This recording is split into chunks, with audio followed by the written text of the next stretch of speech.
Hello, traveler. You have summoned the Phoenix Gate, or it has summoned you. This gate opens when you are closer to a life shift than you realize, and your resistance is the only thing slowing it down. I am the Golden Rose, psychopomp guide through endings, thresholds, and rebirth. If you are ready, the crossing begins with the truth.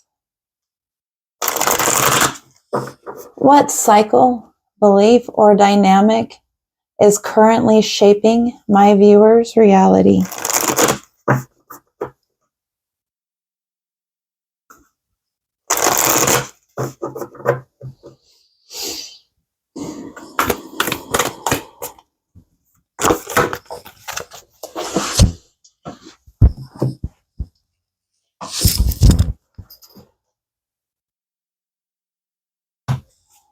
The King and the Bridge.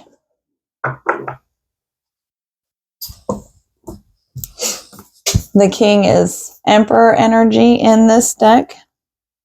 Someone in charge of their world and empire. The Bridge, you're at the Phoenix Gate. This is the Bridge. The King in this deck is the ruler, the commander, the emperor. If our lives are imagined as a kingdom containing the entire spectrum of human experience, the King presides over it all. Through the lens of the King, we assess the state of our land, make decisions, and rule accordingly. Therefore, the King must be thoroughly and regularly vetted so as to avoid corruption. Recognize the dual nature of the King. He is either seated in benevolence and strength, guiding you towards peace, or he is oppressing the weak out of a need to control. There is not much middle ground. Some think of the king as the ultimate expression of the ego. Yet the great kings of mythology and history serve from an egoless place. They take their throne with grace and humility, knowing the divine uses them as a channel to heal deep and long-standing discrepancies in the kingdom.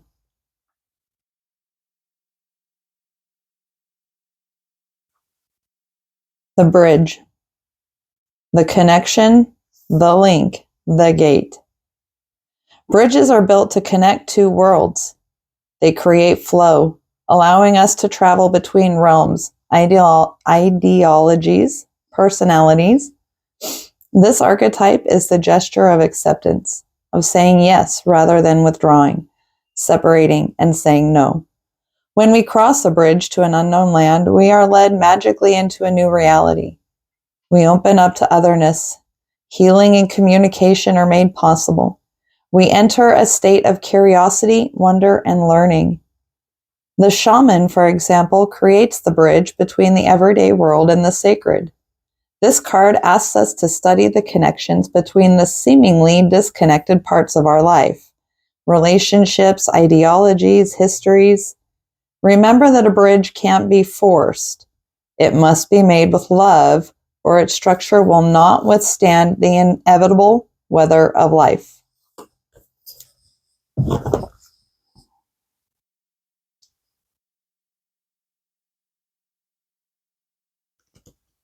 All right, this king is building a bridge. Let's see where this king has surrendered his power.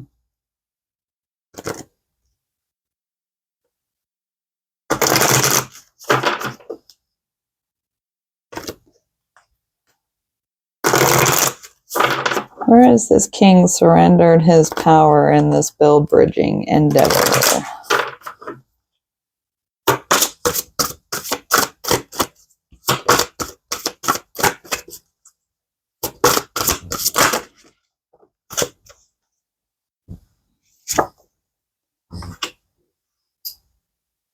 We've got a few there. That one was hiding.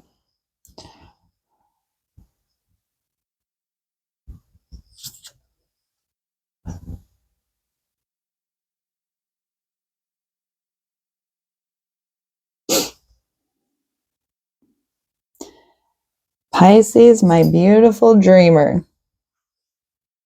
in the middle of transitioning from the old narratives and stories that you have written about your life into the new life goal, the new purpose or direction.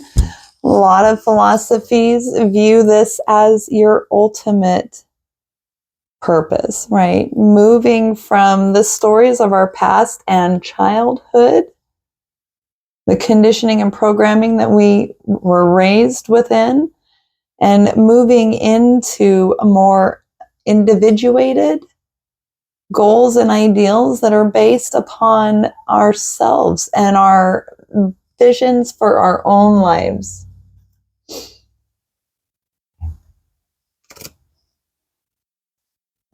What false beliefs are keeping this king from crossing this bridge into this new life goal? What is preventing the crossing of this bridge?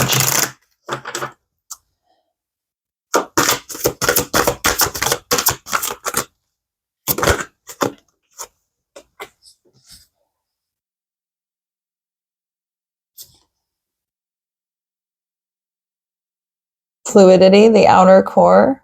So surface appearances. This is somebody who is driven by reputation and the opinions of others and how they view him or her. The North Node is calling and pulling. That is the bridge. There's a call and a pull towards this new direction, this goal. But surface level opinions and relationships from the past are holding you back, preventing you from moving forward.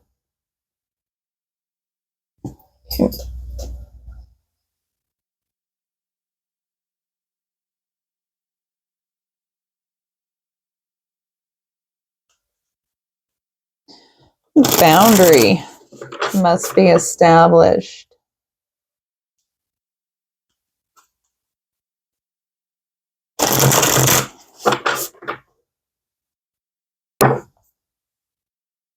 Boundary must be established. You know, this is not the deck that's calling to me. This one. Boundary must be established.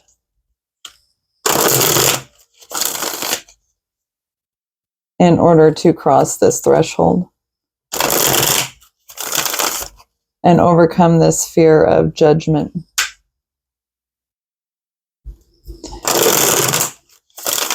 Perhaps even some fear of being seen. Emotional debt, invisible contracts may play a role in this. Old karma, it's emotional debt and old contracts.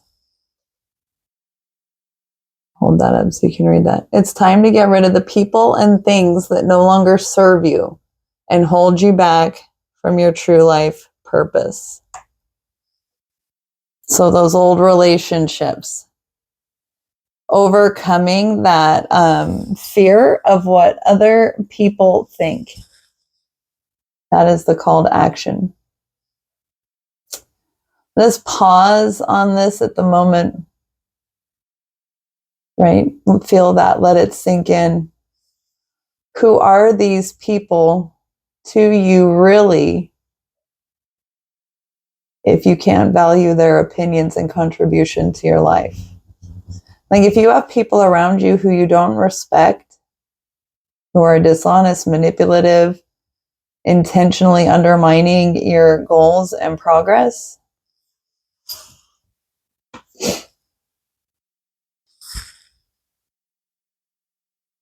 and why are we still holding on to them? A lot of these relationships are very, very close to us. They're family, longtime friends. Those are hard.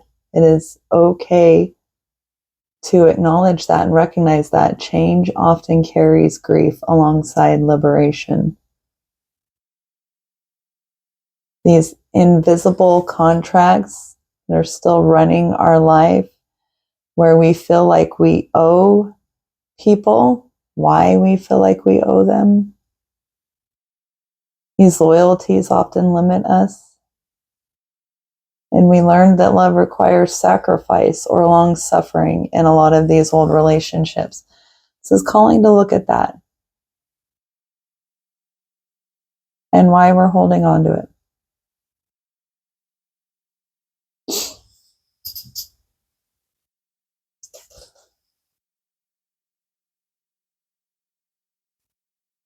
What decision restores my viewer's authority in this?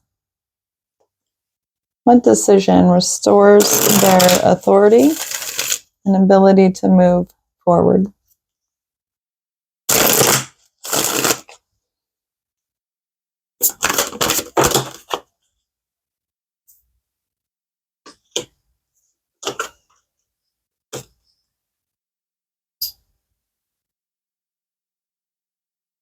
I would probably say redefining comfort, right? Some of these old relationships are trauma bonds.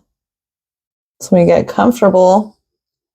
We get addicted to the familiar suffering and comfortable in the devil we know versus the devil we fear. What if there isn't a devil down the road, right? Comfort. At certain times in our lives, we all need to be comforted. Allow yourself to accept the comfort of others and learn positive ways to be comforted, to comfort yourself also. Learn ways to comfort yourself also. That is overcoming these limitations, these limiting beliefs about other people that some of these old people have left us with, right? Like they've impacted our ability to trust and believe in love. That's what comfort is asking you to overcome and look at. Laughter is medicine for the soul. So laugh, even if it is through tears. And these will help you restore your agency in this, right?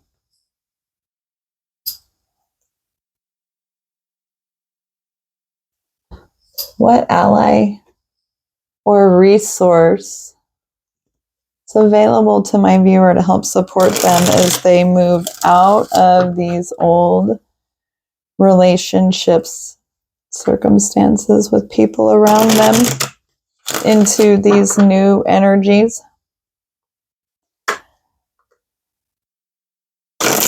What allies or support is around them?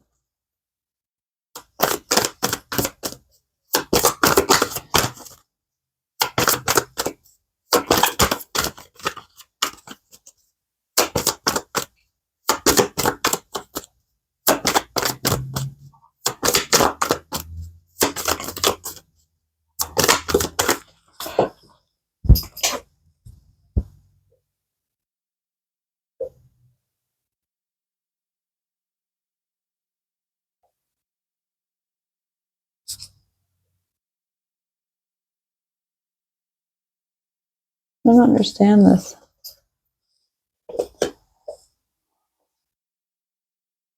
So I don't understand it as an ally or a support.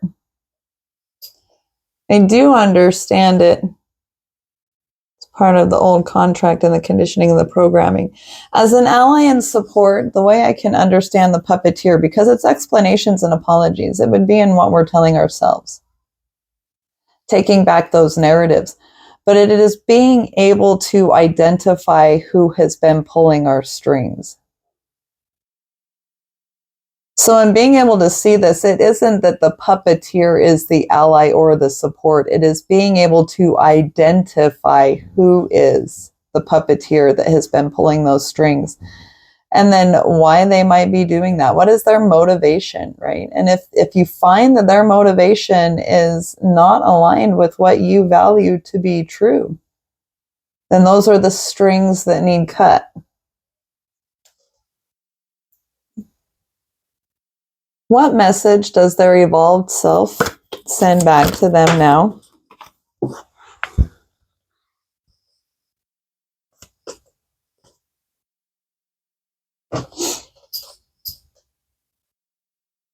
That you are the heir. That this puppeteer is latched onto you and blocking your inheritance. And until you cut strings with them, you're not going to proceed towards that growth. They are blocking and pulling you from your growth. When those strings are severed,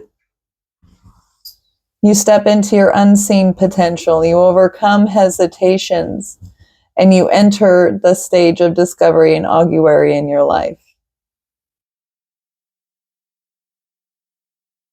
But you have to step into your energies of the emperor, the king, the one who is in charge of their fate and reality, and stop allowing others to dictate where you are going and what you will become and what your resources are, as long as other people are tapped into these beyond you. And this is pulling you forward. This is calling to you.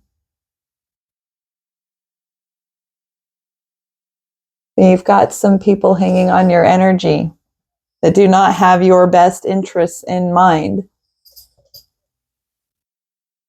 And your future self wants you to think about what you have ahead of you, about your legacy, and step towards that and move towards that. So it is time to cut strings. The Phoenix Gate has opened. The fire has spoken. The ashes have been witnessed, and your wings are forming. What you carry forward from this gate is yours to nurture, protect, and grow. Transformation is rarely loud. It is often quiet choices repeated over time. You are allowed to move at the pace your truth requires. Thank you for crossing this threshold beside me. If this reading spoke to your journey, you are welcome to share what resonates in the comments. Until the next gate summons.